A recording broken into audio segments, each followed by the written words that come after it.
Supposons que la croix soit une ligne centrale. D'un côté se trouve la sphère terrestre et de l'autre la sphère céleste. Au début, nous sommes du côté terrestre, sous le poids du péché. Puis l'Esprit de Dieu nous montre que nos péchés ont été portés par notre substitut à la croix.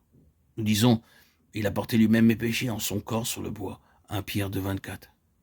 Et nous expérimentons la paix. Hélas, nous revenons ensuite à l'ancienne sphère. Nous marchons et vivons en elle, espérant que, d'une manière ou d'une autre, le Seigneur nous accordera des ressources de vie céleste. Nous recevons le pardon de nos péchés, disons, maintenant je retourne à la sphère terrestre afin de travailler pour le Seigneur. Nous agissons comme s'il avait laissé le monde à notre charge. Nous pouvons continuer ainsi jusqu'à nous épuiser. Nous prions, nous travaillons dur, fatigués. À la fin, nous disons, mais il doit y avoir autre chose. Le Seigneur a attendu que nous arrivions au bout de nos propres efforts. Il nous demande, reviens à la croix. Enfin, nous comprenons que nous sommes tenus et avons travaillé sur le mauvais terrain. Nous entendons le Maître dire, c'est toi qui es sur mon chemin. Je peux faire mon œuvre moi-même. J'ai simplement besoin de vases vides. Tu t'es détaché de tes péchés, mais tu restes attaché à toi-même. Viens maintenant, détache-toi de toi-même. Prends la place où je t'ai mis. Lorsque je mourus, tu étais en moi, sur la croix. Oh, quel soulagement. Est-ce vrai? Quoi, encore, Seigneur? Maintenant, mon enfant, tu passes dans une autre sphère, où tu es uni à moi, en tant que le vivant. À présent, je t'envoie dans le monde comme mon instrument, et je travaillerai par toi. Dans la sphère de la vie, nous pouvons vraiment dire « J'ai été crucifié avec Christ, la croix demeure maintenant comme la puissance qui nous sépare de la vieille vie terrestre. » En sorte que si quelqu'un est en Christ, c'est une nouvelle création. 2 Corinthiens 5, 17. Celui qui est uni au Seigneur est un seul esprit avec lui. 1 Corinthiens 6, 17.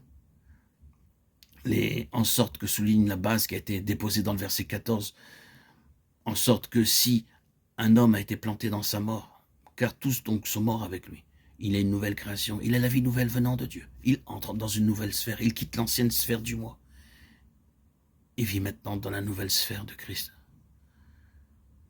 Au lieu d'être tout le temps occupé de vous-même, pensez à vous comme étant en sûreté, caché en Christ.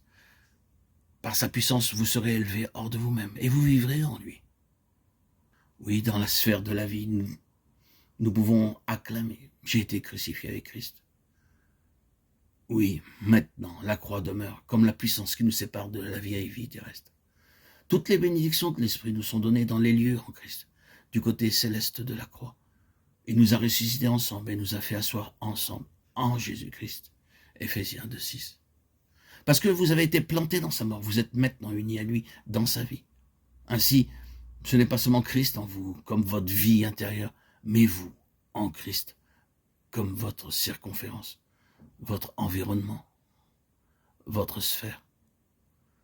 Si vous viviez dans la sphère de Christ, quand les autres vous rencontreront, ils le rencontreront lui, parce qu'il vous entoure.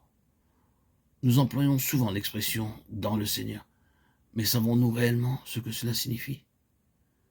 En Christ, nous devenons de nouvelles créatures. Les choses anciennes sont passées, toutes choses deviennent nouvelles.